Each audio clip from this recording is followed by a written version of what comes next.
Been a long time, I shouldn't have left you. Return of the boxing guru. I'm coming with so much flavor. I'm also known as the Wilder hater, but my videos here to please you. It's under the microscope here to teach you.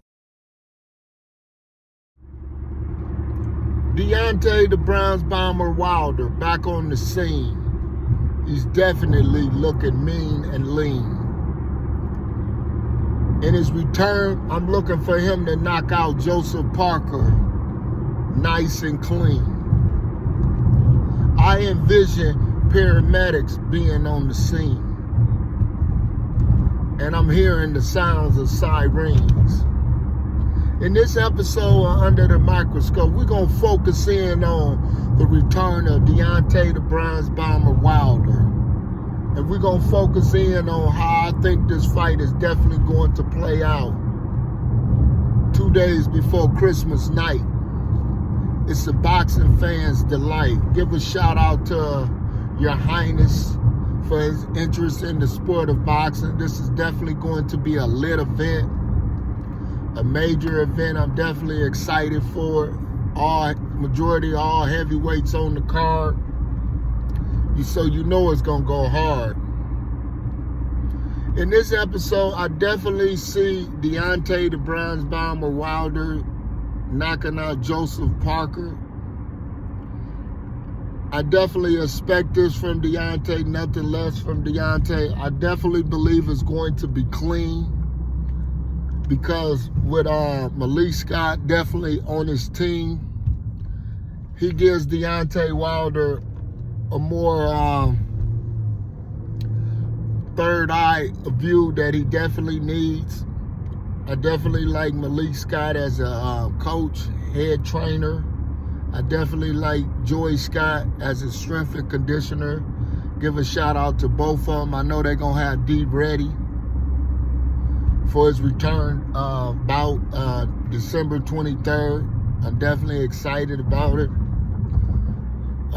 My assessment of the fight, I'm looking for this fight to maybe go, I'd say 6 rounds, maybe about 6 rounds, maybe 5 to 6 rounds, because I think Joesph Parker is definitely going to be fearful of Deontay the Bronze Bomber Wilder. And plus it's going to take Deontay a little time to get his timing down and get a little anxiety, anxiousness out of his system. Having fought, since October 20, I think it was October 20 or something, in Brooklyn, New York. I was definitely there at the fight. So I'm definitely thinking it's going to be a little excitement. Not nervous energy, but excitement energy to perform well. You got Your Highness who putting the fight together. You got everybody that's going to be watching the return of Deontay Wilder. Plus, you got the build-up. If both of them win between him and AJ, that fight is anticipated. So with all that being on the forefront, that's why I see this fight going at least 5 to 6 rounds. Plus, D don't have to be in no rush. He shouldn't be in a rush to try to get a knockout against Joesph Parker because that will play into Joesph Parker's hand. Joesph Parker is definitely like a counter puncher. So he wants you to shoot a jab out where he can try to time it, go over the top if you're anxious to try to get a knockout against him. So I want Deontay to come out, stay behind a jab, but a lot of feints and a jab maybe, not just to the head, but I like that jab where he goes up to the head and then down. When it's off rhythm, where he's giving a feint, then he shoot that shotgun-like jab. It's quick, it's hard, it's like a whip, and then go down to his chest, because I believe that's the key for any heavyweight Deontay fight, is Deontay controlling him with that whip jab to the head and to the chest. The reason why it's very important to the chest, because a person can slip a jab or counter a jab or parry a jab. And you don't want a person like Joesph Parker who likes to fight on the inside or get close to him. Any heavyweight that's going to fight Deontay Wilder is his ultimate goal, his only goal, is to try to get in the inside, to nullify the length and the strength of that powerful punch right hand.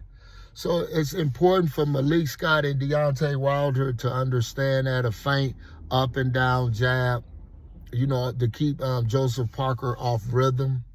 And that's the key, because, like I said, Joesph Parker basically is going to try to, you know, act like he gonna box on the outside, but he gonna try to bull in.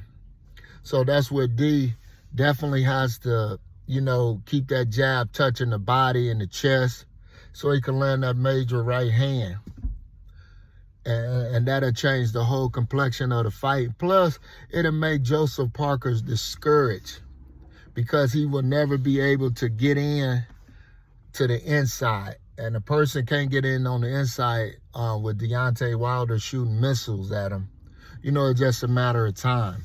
And plus, it's definitely going to increase Deontay Wilder's accuracy, because that's very important when you're a power puncher, your accuracy. Your accuracy definitely plays a major part in, when you're a power puncher like Deontay Wilder, controlling your opponent and keeping your opponent at bay. And that makes your opponent, you know, it'll get him where he don't even really want to be in the fight. He'll just be going through the motion, because you're beating him to the punch, because your punch placement, selection is touching him in every phase. So it'll be very difficult for him or any other heavyweight to get in on Deontay Wilder. And it's just a matter of time to Deontay Wilder find the bullseye with that right hand to finish Joesph Parker off. So that's the keys of the fight for Deontay Wilder, and that's the key of the fight, you know, his future fights moving forward. Is Deontay Wilder controlling his opponents? I like what Malik Scott was definitely doing with Deontay Wilder. Shoot that jab and hold the opponent, and he going up and down with that jab, but he have to come off a feint. So it's very important that Deontay Wilder use this tactic, because it's definitely going to be important, you know, the bigger heavyweights you fight, the ones who just want to try to do what Tyson Fury did against him, just, you know, bull in and try to wrestle with him to wear him down, because Deontay Wilder probably going to come in. His last fight in Brooklyn, he weighed 214, lean and mean. So this fight, you know, been off for years, so he might come in maybe 217, 218, but it definitely will be under 220. So I'm looking for Deontay Wilder to be very elusive. He's definitely quick to be 6'7", and his first 1-2 step is definitely quick and powerful. So that's what's going to be very important against a fighter like Joesph Parker. Feint, controlling that jab up and down to keep your Joesph Parker right within that range that he can't get in, but that right hand gonna touch him.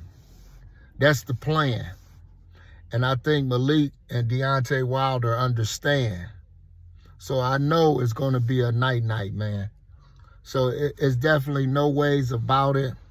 So I'm definitely looking for D to get the rust off of him and make a dramatic knockout on December 23rd, the return of the one and only Deontay the Bronze Bomber Wilder. I'm definitely excited for the return of Deontay Wilder. He's definitely the face of heavyweight boxing, in my opinion. I believe he's the best heavyweight.